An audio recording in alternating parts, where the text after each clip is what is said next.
Hey y'all, grab your favorite beverage and let's chat about November. Let's get into it.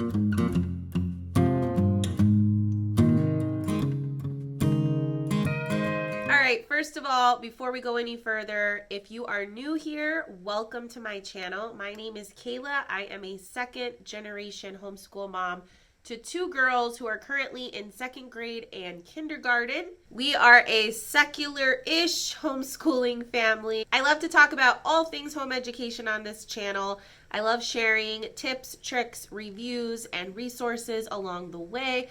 And I also love to just share what's going on in our lives, in our home. I hope you'll consider clicking the subscribe button. Make sure you turn notifications on. And if you are on Instagram, I'd love to connect with you over there as well. Let's talk about November. November is my favorite month of every year. I always look forward to it. It is a really special and important month for our family. My husband and I celebrate our wedding anniversary on November 1st. And for our family, wedding anniversaries are extra special. We personally do not celebrate most of the days where people would traditionally exchange gifts. But for our immediate family and also for our extended family, or most of our extended family, wedding anniversaries are a really great time to give gifts, and for us, in this case, to receive gifts. And our family really goes all out, so it's a very exciting time for us. Our extended family will usually do something special for my husband and I, such as treating us to a nice dinner or giving us a gift or cards or what have you. But the other fun thing is that they also take advantage of that time to give gifts to our kids.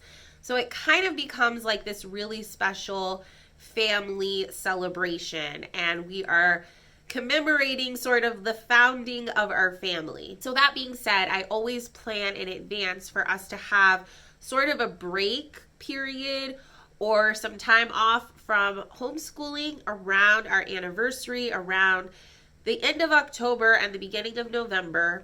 And there's a lot of reasons for that, partly because I want to enjoy the nice weather as it starts to appear here in South Texas, and partly because I know that we're going to be spending extra time with family. We're going to be spending extra time together, the four of us, my husband, myself, and our girls, and hopefully doing a lot of fun activities.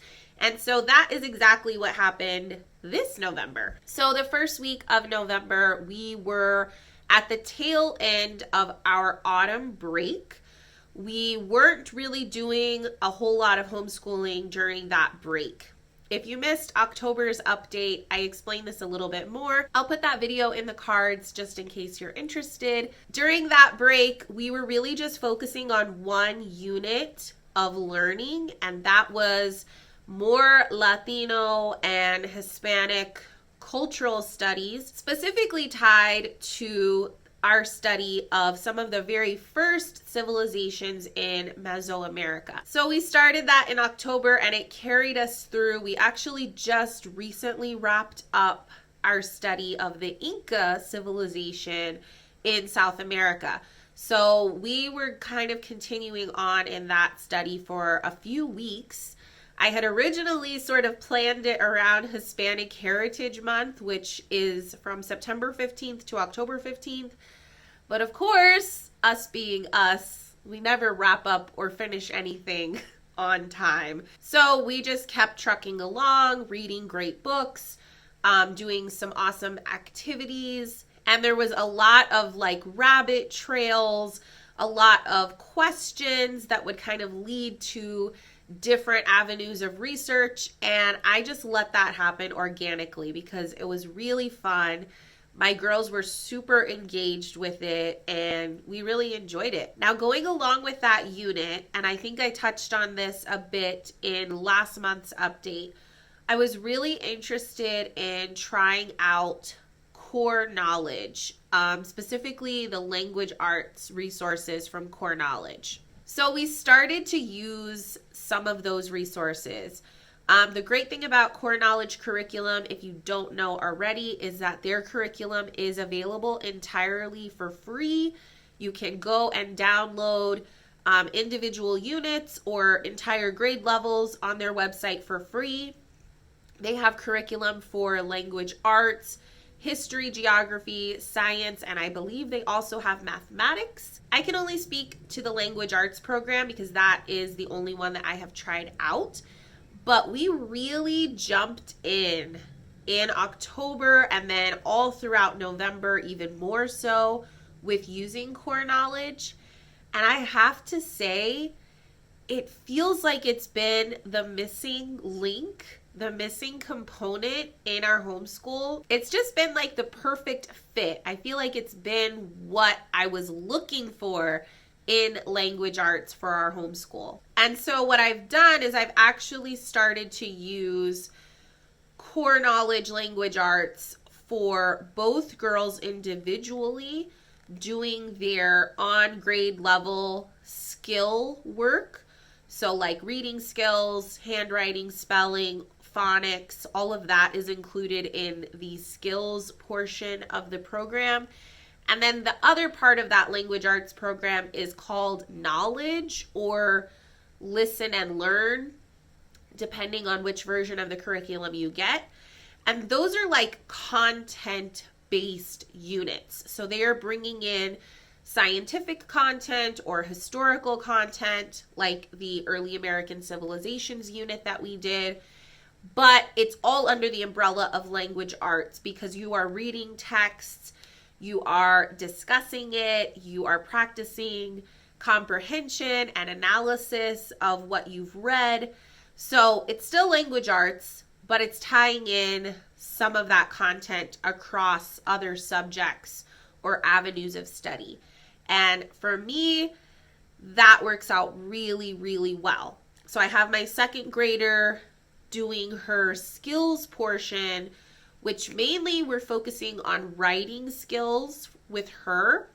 That's kind of what we've been missing in our language arts. She's still using All About Reading, so I don't need to do the phonics portions from Core Knowledge. But the writing and composition and sort of just like learning about the process of how to write, the steps, and also different types of writing like informative writing or personal narratives. I really love how all of that is broken down in Core Knowledge. It's taught very explicitly.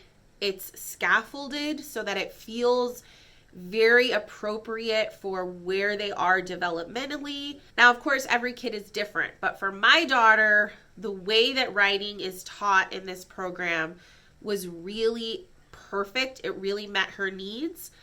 And this program uses sort of a narration style approach where you're doing a lot of like discussion of what you're reading, you're answering comprehension questions. So it is kind of like narration. Your child is doing a lot of narration, which I know a lot of people use in their homeschool. It's sort of a tried and true technique that's used across different styles and methodologies. So you'll find that same sort of idea in Core Knowledge.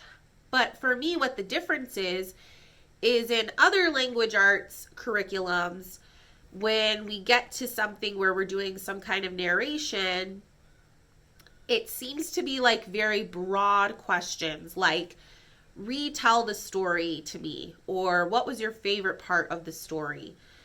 Whereas Core Knowledge is much more specific and guided, and it offers the teacher a really nice script to follow. So it really holds your hand through the process, and it asks very specific leading questions to the student to be able to get them to really think about and remember details of the text or story that you've just gone over together. So if you have a kid like mine who you try to get them to narrate and they just kind of give you a blank stare, or they offer, one word answers, they have a really hard time putting their thoughts into like full, complete sentences.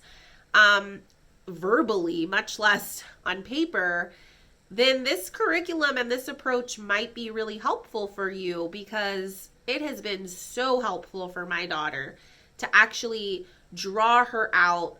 The questions are so well done, and they're questions that I wouldn't think to ask, or at least not to word them that way on my own. So yeah, I will probably make a whole separate video on core knowledge as we continue to try out more from them. But so far, I just really, really love it. I feel like it is a perfect fit for us. I know a lot of homeschoolers might shy away from it because it is designed for a classroom setting.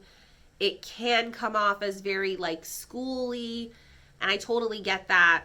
But for us, it's been such a good fit, and it was one of the things that just went so well during the month of November. So I had to share it with you guys. We are really loving it.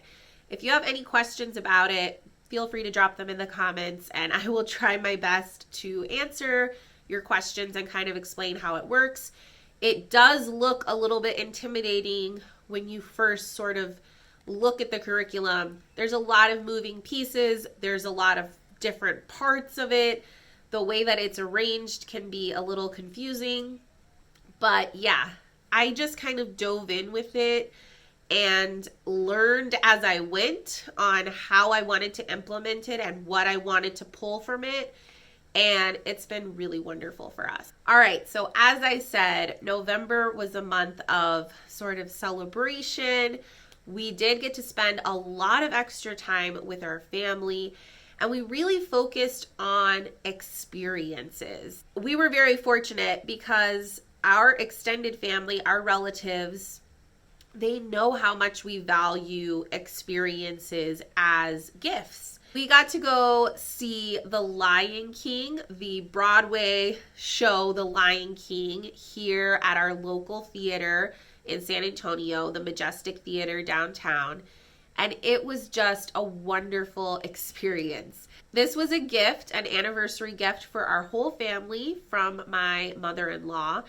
And it was the perfect gift and one of the best gifts that we've ever received, because we love experiential gifts. I know that a lot of you are coming up on a season where you might be asked by your extended family or your friends for gift suggestions for your children or even for yourself, because a lot of people do exchange gifts during this time of year. I would highly encourage you, if you are in a position to suggest gifts for your children, or if you are considering what to get your children during a time of gift exchange, don't be afraid to do experiences rather than purchasing items. And some things to consider would be like annual passes to a local museum that you really enjoy, or a zoo that you really enjoy. A national park pass or state park pass would be great. Contributing to a family vacation fund would also be great. Going to see a musical or play is fun. And I'm sure you can think of more ideas. That's kind of all I can think of right now. The second week of November, we really jumped back in with our full homeschool schedule. So we went back to doing core subjects every day, math and language arts. We went back to doing Spanish almost every day. We went back to music study and art study and piano lessons and all of these things that we had kind of been taking a rest from.